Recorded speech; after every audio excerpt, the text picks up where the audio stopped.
Ladies and gentlemen, welcome back to the True Life podcast. I hope everybody's having a beautiful day.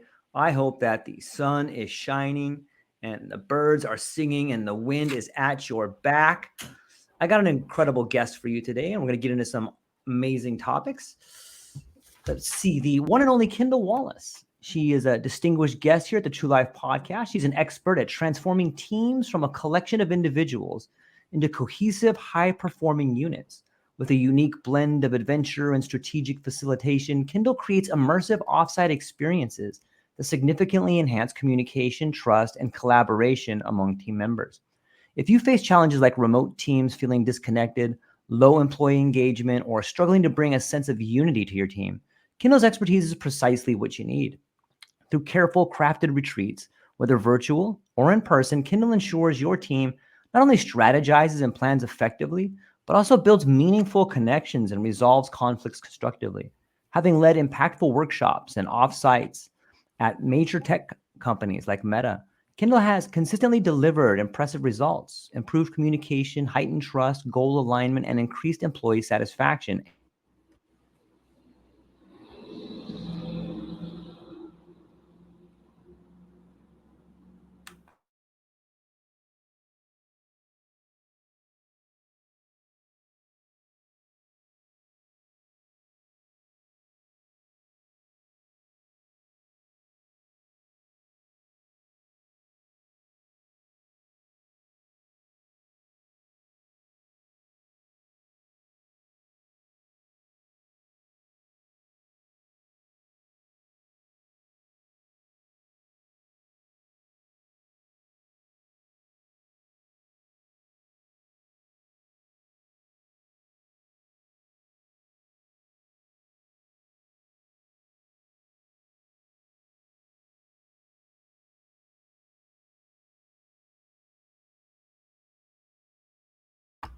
I think Monty will be right back.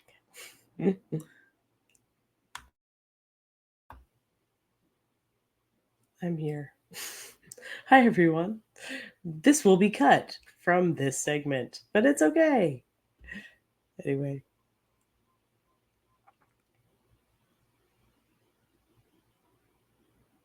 excited to talk with you all.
I think we're waiting for Monty to get back.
I'm back, Kendall. Thank There he is.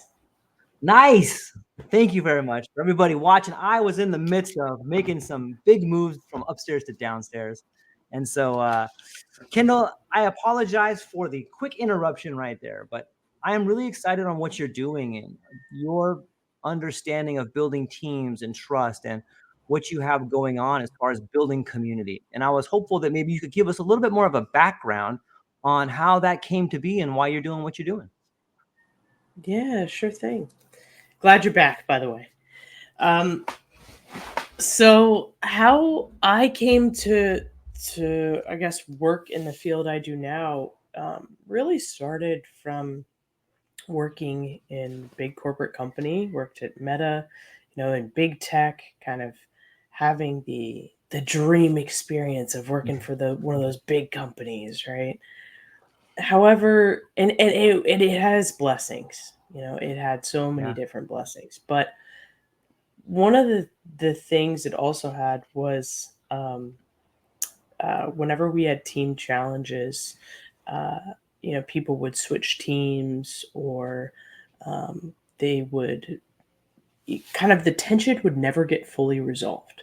Like, and also uh, our offsites, our team get-togethers and stuff was always just kind of centered around dinners and drinks, which is better than nothing. Don't get Yeah. me wrong, but it kind of left more to be to more to be desired, and we do these things that seem to just check a box. Like we'd have a carnival, and the company would spend a lot of money to try and do that and have us have fun, or these escape rooms. Oh, yeah. And it's like at the end of the day though, we still fundamentally, you bring a cross-functional composite of different walks of life together Right. that need to align, and at the end of the day, none of that shifted how me and other counterparts worked together 2 weeks down the road. We still have the same challenges, and then we do things like communication workshops and that type of thing. And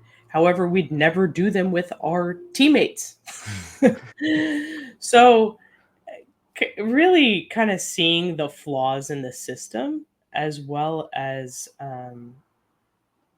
really coming out of that, that's when I moved to Hawaii and started to create experiences to bring people together to have this mind, body, soul rejuvenation, fresh out of kind of the pandemic days. And so uh, the level of bonding that took place in these retreats I created, coupled with seeing this need, really sent me down this path to create experiences specifically designed for teams to really generate bonding and really generate each other to a new level of teammateship and trust with one another, while also creating a connected experience that we have the privilege of creating here in Hawaii, where I've taken team surfing, and Yeah. there's something that hits different when you have this, the sun is setting, the water's beautiful, and a sea turtle pops up next to you, and it's just a level of kind of, oh wow, this is a magical moment, and by the way, I'm with my teammates. And so I profoundly, I guess, just to sum up, is that having had experiences myself where the emotional toll that it can take on one's energy when there is unresolved tension in a team, Yeah. it made me realize, like, I don't want that. I don't want that for other people. I want to be able to create the best, setup, the best tee up for teams to really rally for each other, and not be these interchangeable mercenaries. It's But true. it's true. Yeah. I like hate that. and Yeah. and the funny thing is companies hate it too. They complain, "Oh wow, how do we how do we hold on to our people?" Well, newsflash, and this is my theory on it. You treat them like humans. Like you humanize the experience as much as possible. That's how you create people to not be mercenaries. Yeah, it's interesting to me to think about that like the work life relationship. And I'm curious to get your opinion. Do you think that nothing can really be changed unless companies become beholden to their employees versus their shareholders? Like that seems to be the one thing that's causing this disconnect, is that at the end of the day, hey, we want you guys to be a team. We want you to work together, but bottom line, money is all that matters. Like you can't, those two things can't coexist. You can't treat people like humans and numbers at the same time. Like you have to choose. And if you're going to treat people like numbers, then you're going to get mercenaries. If you're going to treat people like numbers, you're going to take the vulnerability and the meaning making out of the machine. Is that too far of a bridge? You bring up something very interesting. Because like Google just cut a bunch of jobs, right? And their share price went up. And then I'm hearing from some others that it's like, oh, morale's low. Well, no kidding. No kidding. When you instill like survival instincts, Right. every man for themselves, and then you wonder why morale is low. Right. I I I don't believe it has to be one or the other. Okay. And maybe this is just my hopefulness, but I also have seen teams that are high performing that do have a sense of trust and connection. So I think it's possible. In those bigger companies, it is more challenging, Yeah. but there is, and even in small companies, it's like at the end of the day, we got to realize none of us are going to have jobs unless we actually are having an output here. So like as much as you care about others and you want to work as a team, like at the end of the day, everybody, we do have to, be creating an output Yeah. that generates a profit. Otherwise it just doesn't work, you know? So I think, and there's ways in which to do that, Right. in the stuff I lead that really has people come together and create alignment so that you don't have, in a group of 10, you don't have 3 people that are checked out and detached because their opinion was not, played a part in the group of, the 7 out of the 10 just went ahead and made the decision. I think there's ways to, bring people together. That's what I like to do in my offsites. So Yeah, like it seems in the startup community or in a lot of private industries, like you still have this camaraderie, or you have this, maybe it's the vision of the founder that's contagious, but it seems to change on some level. Maybe you could speak to the idea of how do you build meaningful relationships at work? Like, are there some secrets that you've uncovered when you get people in different states of awareness, or what are some of the techniques and maybe challenges that you find trying to create meaningful relationships in the workplace? yeah, thanks for asking. Um, well, first of all, it's a journey. It's like structuring an employee journey, right? So Mm, there's places I can take a team on the third offsite that we can't get to on the first. We just can't. yeah, There's not enough rapport built. The foundations of trust aren't there. So building meaningful relationships at work, really centers around what inspires people to do what they do, and what do they view as their strengths and their contributions to the team, and do the other team members understand that? I think it's so often like when we just leave it to dinner and drinks, like I find out that like, okay, cool, your son plays t-ball, awesome, cool, like we gotta, but that's still surface. right. Like that doesn't tell me anything about why you show up to work. Okay, maybe we can read between the lines and see that your kids are important to you, you want to provide, like that type of thing.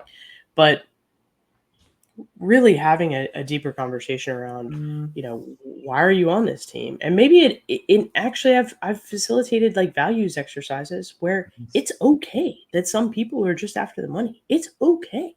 Like that's okay. And others want to like, grow and got to get promoted, and that's okay too. yep. And others are for the purpose alignment, but it's like understanding what makes people tick. like is a Yes. fundamental level of just empathetic understanding that helps create meaningful relationships. So I think that's one of the biggest things is creating connection through empathy and Yeah. understanding. The second is really when we are humans.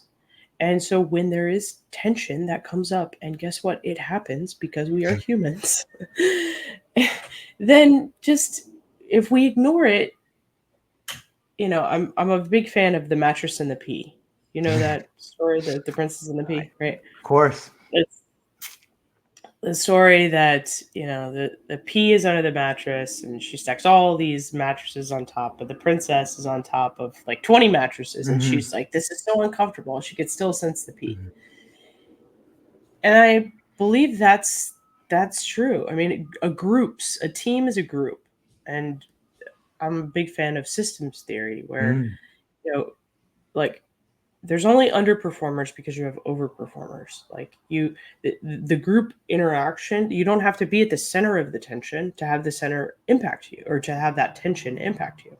So the more we ignore kind of elephants in the room, it just leads to detachment, which then makes people check out, which then Yeah. people makes people Irish goodbye and leave.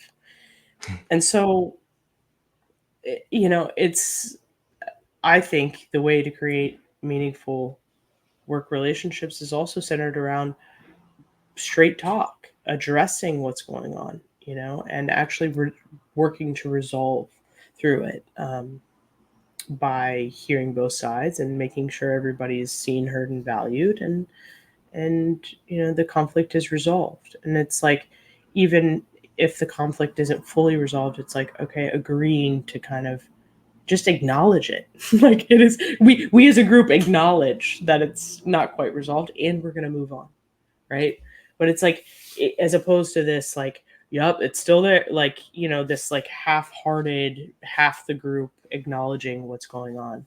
So I think those, I mean, in my experience, it's the empathy, connection building, it's the resolving tension or team dynamics issues that are not serving the team, and then it's really aligning, as as a team so that everybody feels seen, heard, and valued.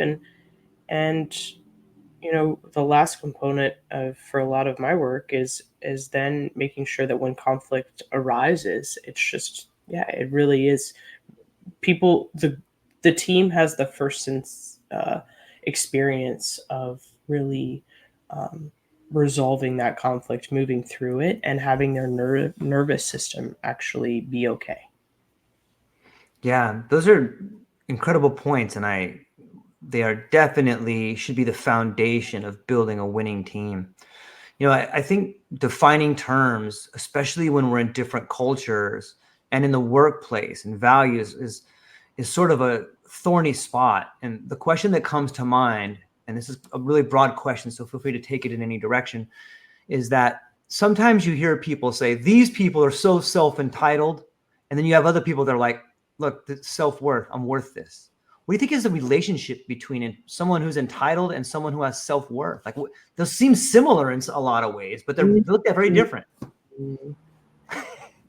Wow, that's a great question. Yes, thank you. I almost want to hear your answer first. I know that's a Yeah, cop out, but no, not at yeah, all. you've probably given it some thought. I'd love to hear. Well, I see it a lot, here in Hawaii. Like, I come from Caucasian Acres in San Diego.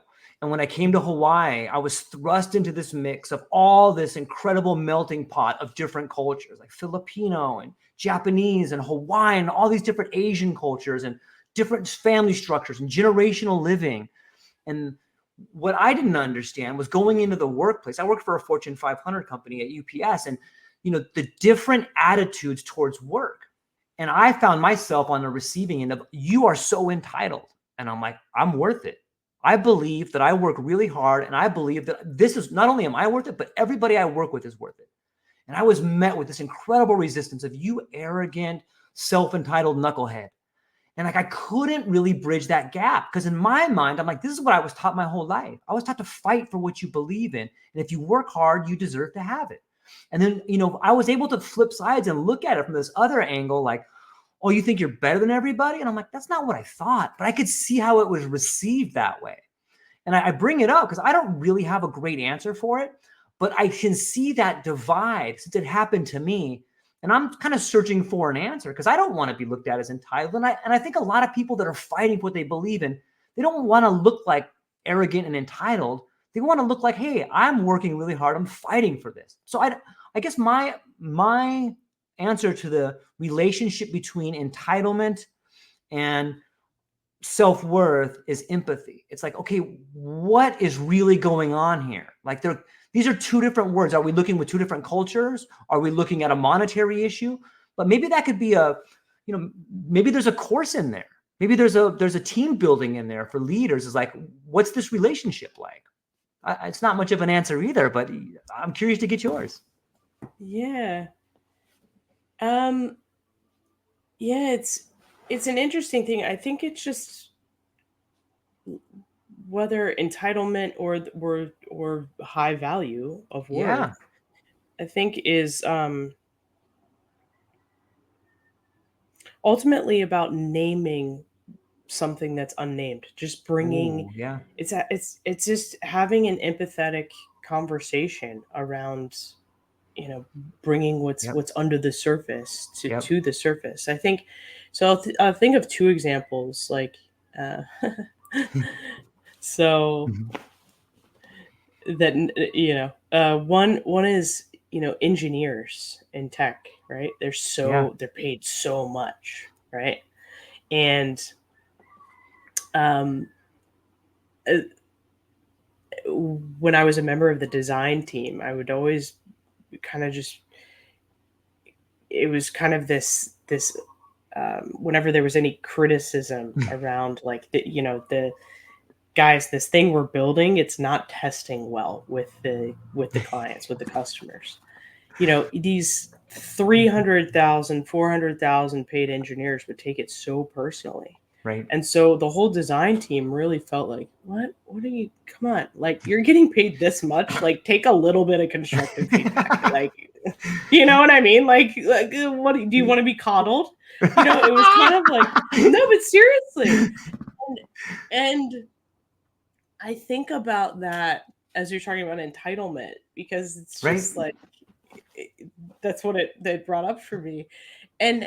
But there was a missing piece to that conversation, was actually me vocalizing exactly that, right? Is like, guys, like, do we want to create a great product, or do you just want to get promoted? Like, let's come to terms on where everybody really is on this team. And so, yeah, and I think what's also interesting is, similarly, in a lot of product teams, because that's my background, right, in tech. Right. So a lot of product teams, like, the PM is the quarterback, the PM's like the leader. Everybody kind of looks to the PM, as because they're direct, they're like the orchestra conductor, Right. for the team, right? Like, you got to follow the lead of the quarterback, right? It's Right. not like the cornerback will hike the ball, like, that doesn't work. So we would look to them, and then it's really funny, because I recently did a study, a survey, where it was kind of understanding team dynamics challenges within product teams, and heard from PMs that they're like, yeah, everybody's always looking to us, like, for the answer. And it's like, well, that's because the other people think they're supposed to look to you, but then you feel that you need your team to help set the direction. It was like a chicken or the egg situation. And I think that's kind of the same way with this entitlement piece, is really, it's kind of having the conversations that need to be had, so that you Yeah. can really kind of, it's humanize your peers, humanize your peers. So Yeah. I hope that somewhat answers your question.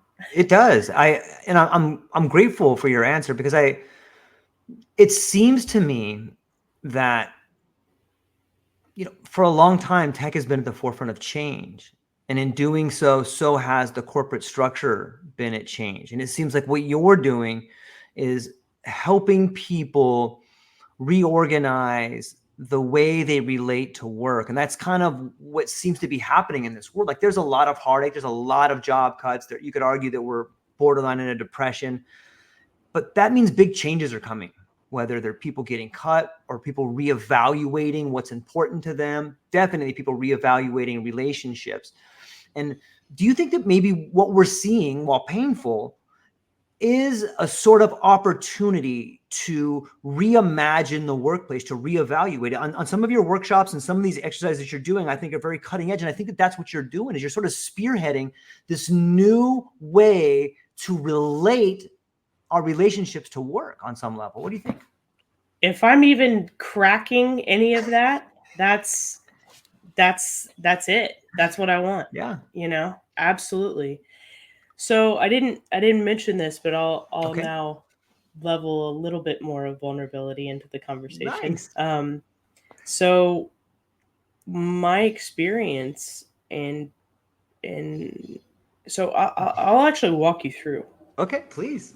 So when I was working in big tech, I was passed up for promotion, and then and so what happens, and this happens a lot, right? It was when someone's passed up for promotion, they start to detach. Yep. And especially then it's like okay, you gotta like, all right, I gotta strive so much more with my output.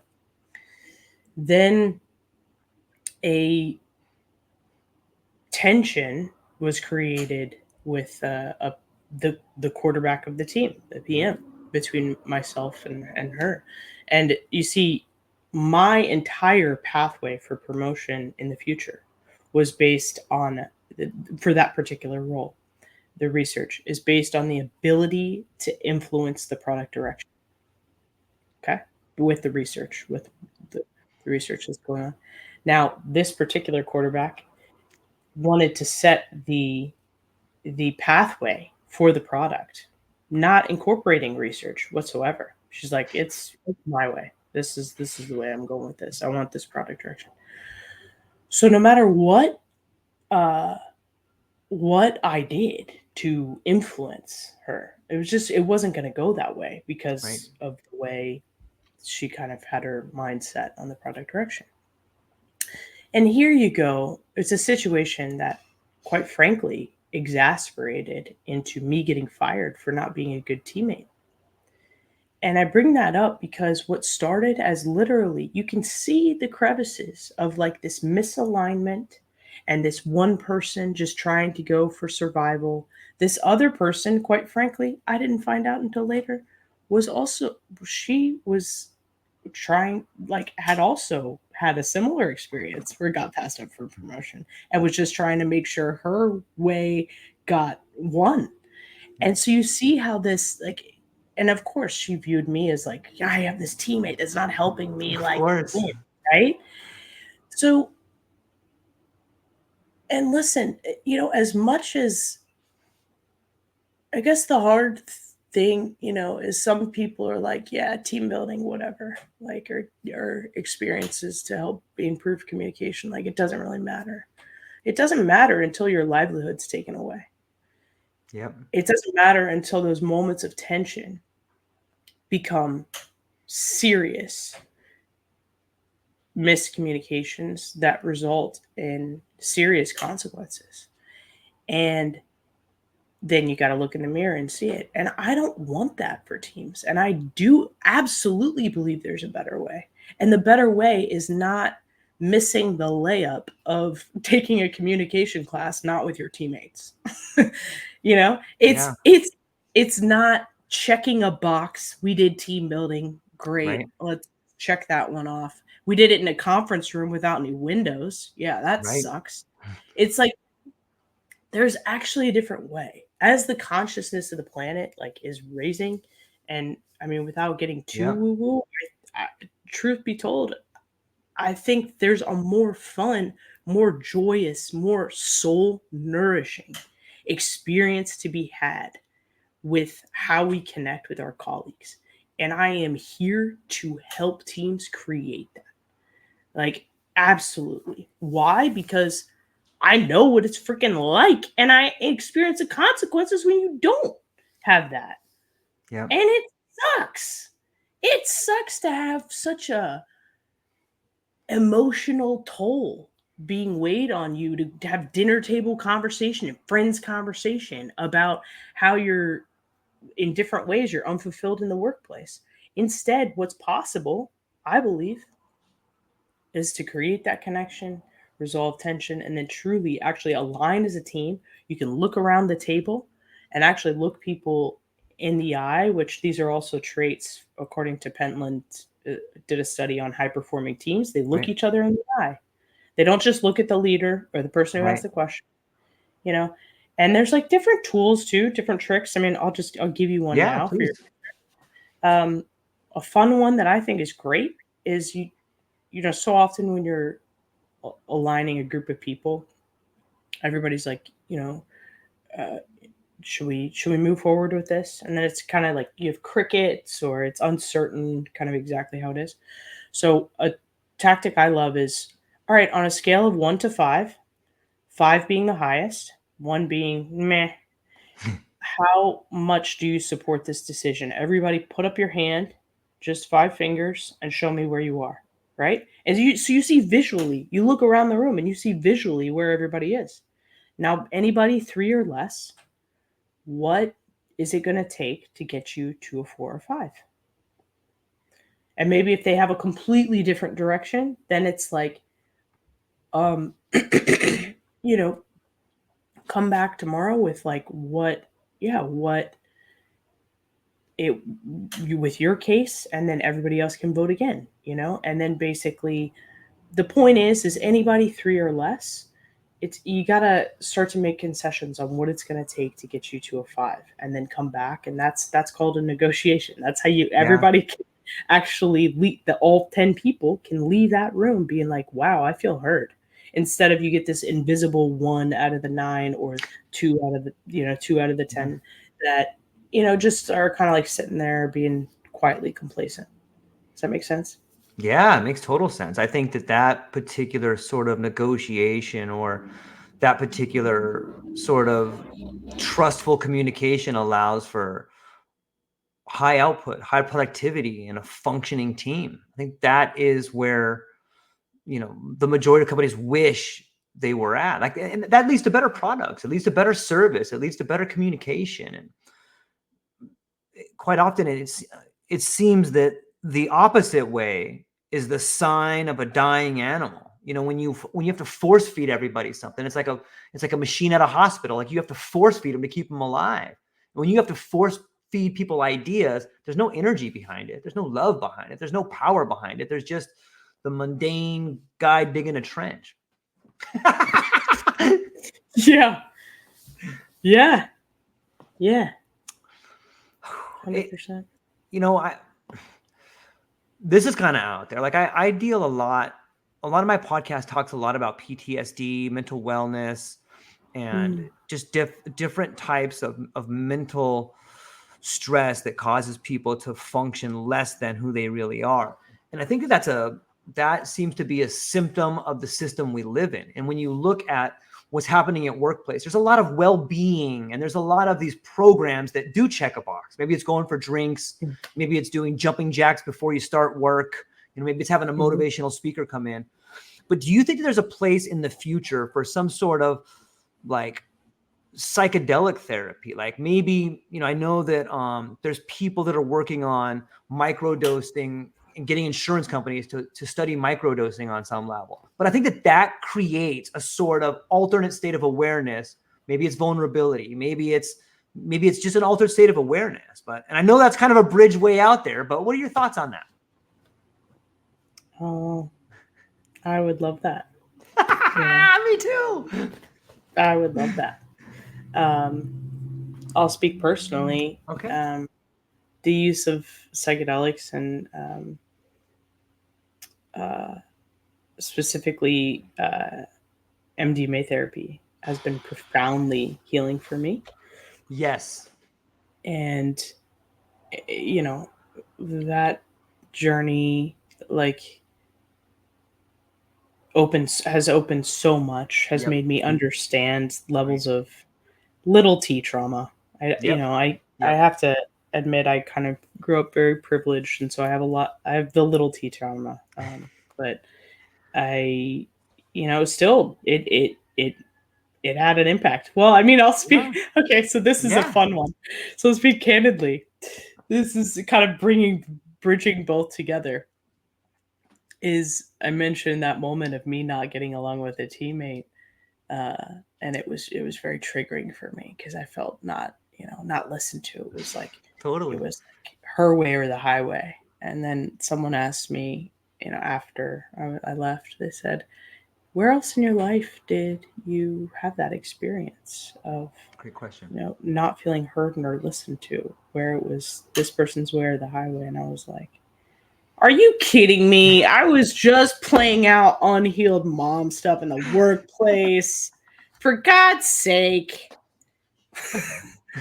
And so and so what's funny about that is actually since then though I've become a student of Bowen theory, which is all about how your upbringing and Mm. the family in which you were raised actually influences how you operate in the workplace. And I've been a student of the Bowen Sitter for Family just to better understand that, so I can do some diagnostics in my offsites. And I think namely understanding specifically your upbringing, but Yep. also just earlier parts of life, how they can influence how you operate in the workplace, I think is really important self-awareness exercise. And I can't really force it in my offsites, but I sure like to do some journaling exercises around it. Um, and we'll take some popcorn shares for whoever's willing to share. Uh, and because I think that's incredibly insightful. I mean, I have two older brothers, so me being the littlest Yeah. also is like no wonder too. For me, it was incredibly important to feel heard and seen. And like, hey, listen to me. What I have to say is important. What I have to Yep. say is important. Where do you think that comes from being a little sister? Yep. you know? So these aspects of self-awareness are incredibly impactful and they're actionable now. And you know, I psychedelics is incredibly uh, has been so powerful on my healing journey, and I would love to see a world where you know before the end of my lifetime we could get Yeah. there. I think teams just the executive leadership teams who are really willing to go there potentially. We'll just either have to go to a different country or go underground for the foreseeable future. I mean, that's kind of the reality a little bit that we're in. But I would love that because, I think it's incredibly healing and bonding. And we also know the level of peak experiences that can happen, like a or sorry, how important peak experiences and shared peak experiences are for creating meaningful relationships. Another thing I think that I'm beginning to incorporate that touches on some of these aspects is ice baths Yeah. in my offsite experiences. And I think there's also something there to be gained when you do have a group and maybe you do have someone who is not quite loving the way they look in a bathing suit, but who has a team that comes with care and love to like a loving presence to really rally around this person, as long as they're not in the trauma response, as long as they're willing to go there and really kind of overcome that fear of being seen in a swimsuit, you know and do a nice bath. Like there's something there too of that just it's that caring presence of like you're gonna overcome a challenge for yourself. Or even where we live, jumping off a cliff. I've taken Yeah. teams to that too. It's Yeah. this loving presence, that Yeah. it's like we're going to help you overcome something that you're challenged by, and it's like you're actually going to do the work yourself, but we're going to cheer you on. You know, that's like the level of care that creates trust. That's the level of care that's humanizing. That's the stuff that is magic. You do that, and don't tell me a month from now when we're working on a project and you need something, I will not rally behind you. No chance that, like, those high level experiences 100% create that level of connection that you want. So See, I think we can start to do it now with many experiences of creating that same loving presence. this is what I mean by, I think what you're doing is on the cutting edge. You know, in a lot of ways, what you're describing are rituals and rites of passage. And when you take leaders and you go through rituals and rites of passage that distinguish them as leaders, and you give them experiences of how to overcome, then they're able to translate that experience and help the other people overcome. And it's the difference between a leader and a manager, right? A leader is someone who does the right thing, and a manager is someone who does things right. And we have been in, there's nothing wrong with being in a management position. I think it's great, but I think managers are leaders. And I think that they should be given the freedom to act as leaders, because that's when we start bringing everybody up. And I feel these things that you're describing are, in fact, a throwback to, ritual. Like, we're going to have this group ritual together. I am going to show you an altered state of awareness that you can have forever. Like, that's beautiful, Kendall. I love it. You're right. Oh, I love that you get it. Like, thank you. Thank you. Yeah. Well, thanks For for doing it. understanding and for rallying it on. Yeah. And I think that's the thing is, I mentioned earlier about these engineers Yeah. that you remember that when I was on that team, that level Yep. of like, you're getting paid all this money, like you can deal with a little criticism. All right. But there's something there too. There's something they're struggling with, whether it's Yes. actually understanding the criticism or whether it's something a little bit more. But like, there's a level of elevation that can take place when we have a setting or a space to really figure out what that is, and then as a team help that person with that. And Yeah. I'm not saying we need to do group therapy for all our business meetings. That's not what I'm saying. What I'm saying is just give a little bit of space to understanding what makes people tick, what, like, if someone's very resistant to criticism, like helping understand a little bit more around that so that we can, as a team, can actually operate more effectively, because them understanding how to take in that feedback is actually going to help the whole product. It's going to help the whole thing. But you can't move forward when one person's kind of like, no, I can't do that. It just, like, that level of energy. Armor, Yeah. put it up. We are not doing this. It's just like, you're killing me, Smalls. You're killing me. Right. You Yeah, I love that movie, The Sandbox. It speaks to the idea of Generation X, I think, on so many levels. I think there's something to be said about shared sacrifice and shared goals. And sometimes people in really high performing situations, or people that are really high performers, maybe people don't understand the sacrifice they got to get there. And I think that can bother people at a certain level, as like, do you realize how much school I went through to get here? How dare you question me? Like, and I get it. Like, if someone has sacrificed so much, when you question them, you're calling their sacrifice, you're calling their God into question, in a way. You know what I mean? Like, I've sacrificed everything for this. How dare you? It's a mesmerizing to me. And I think that we are on the cusp of changing things. I'm so thankful for it. Me too. It's almost like a resurgence, though, of Yeah. like the type of team building from the 80s. Okay. I think in a lot of ways, the 80s and 90s, which was actually like going outside. And Yeah, like we're gonna go outside and actually, there's my mentor actually did. He took senators and executives outside and had them each sleep in their own tents Yeah. overnight, and they would come back together and talk about it. I mean, it's like this. It's these experiences that allow people to grow as people, Yeah. and then oh, by the way, this is sponsored by your company. Cool. Like that's that because your company cares about you growing as a person. Um, and yeah. So I just love what you've said too about ritual. I think that's Yeah. so Right. key. Thank you for pointing that out.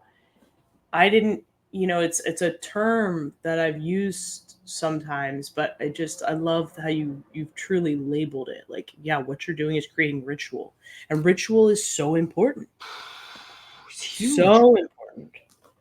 Hmm. Like, think of the Eleusinian mysteries. You used to have emperors and slaves alike. It's their birthright to go, and they sit together and they watch the death of Persephone. And there's no talking really, but you and I together as a team, we get to be part of this ritualistic ceremony. And in doing so, we have a shared experience that rises above language. That is what builds team. It's ineffable, but you and I can feel it between us. Yes, we did this together. We could probably do other things together. We have this trust, we have this relationship, and now we can go back and bring the water back to the team. Like, we went to the well, we got it. Here it is. Here, drink it up, everybody. Right? Ritual Yeah, is everything. totally. It's funny. There's something I really am looking for the right team to do it with, and Yeah. what I really want to do is I want to do a version of Hot Ones with a like CEO. Do you know Hot Ones? Are you familiar with it? Where No, they what was eat. that? Okay, so it's where he eats buffalo wings, like or vegetarian cauliflower wings, but uh, with hot sauce on it, and then he asks him very well researched questions. And I think there's a level too of like this shared sacrifice. Imagine a whole team watching their leader literally suffer and be vulnerable, because it's you're creating Yeah. like the experience of this high stress. Like the people, it's really fun to watch. He interviews celebrities, but I think it'd be really cool for Yeah. to do with a team, and basically because the person's under such high stress of like the hot wings that they like Yeah. it affects a part of their brain where they're like the filter's gone, and so they answer really honestly. And I just think like how powerful to have an experience like that where you're seeing your leader be vulnerable in that way, and you're seeing them put their guard down, and you're seeing them sacrifice to humanize themselves in a way. I think it's just a I love it. fun way of kind of creating that I'm looking to create for a team. Yeah. You know what? Like, I love that idea. What about adding in like some sort of language to, like, okay, you are the leader. Everybody can eat 2 super hot fire wings, or you can eat all of them as a leader. What are you willing to do?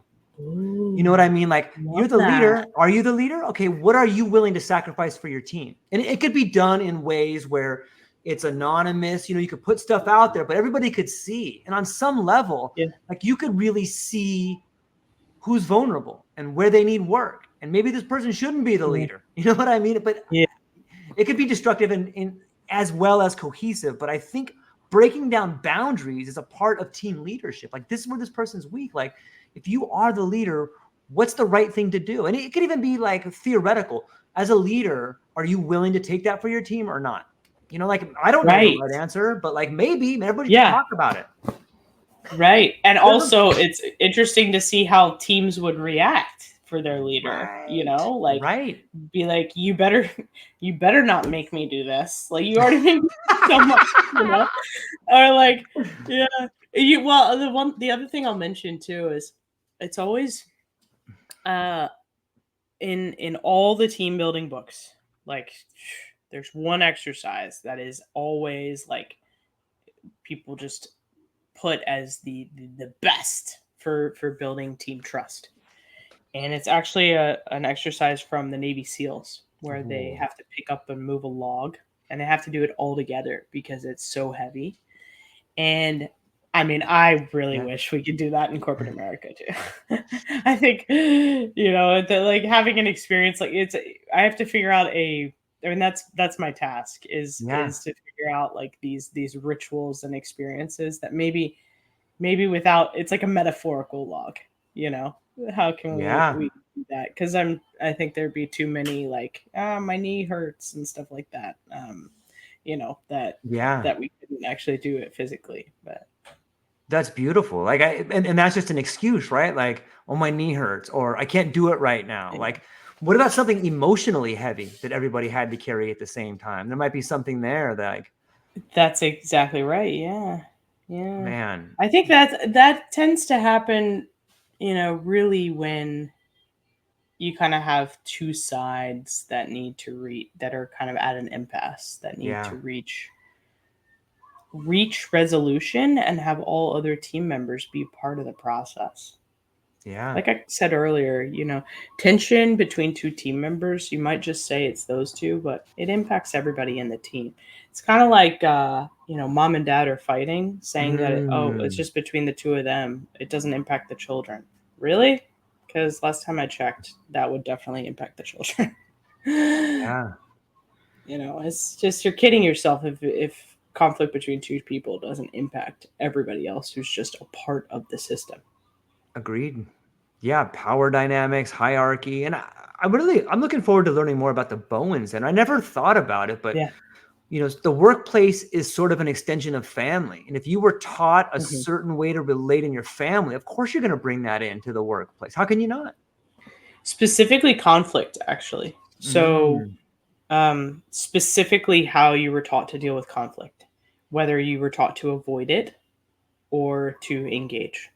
That patterning really plays or sticks with individuals, and that's why part of what's really important too is at an offsite at some stage, typically like the second offsite once you build rapport, it's really figuring out the conflict patterning that people have and then how we want to deal with conflict as a team when it does come up. So because yeah. you can understand where individuals come from and then also have a team kind of policy, almost like an SOP. This Mm, is how we're going to deal with it when it comes through. Because it's true. It comes through all the time. So like for example, with my reports and my company, I have a monthly check-in just just regularly to we talk about our working relationship and right. how am I showing up for you? How can I show up better? And this is where I shut up and receive as the manager the feedback. But then we also just talk about what's working in the business relationship, what's not, and what we can put into place next month that make it better. And I think having these frequent communications with those you work closely with is key.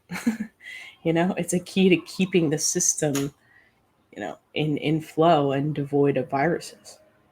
Yeah, I think so too. It's wonderful to think about.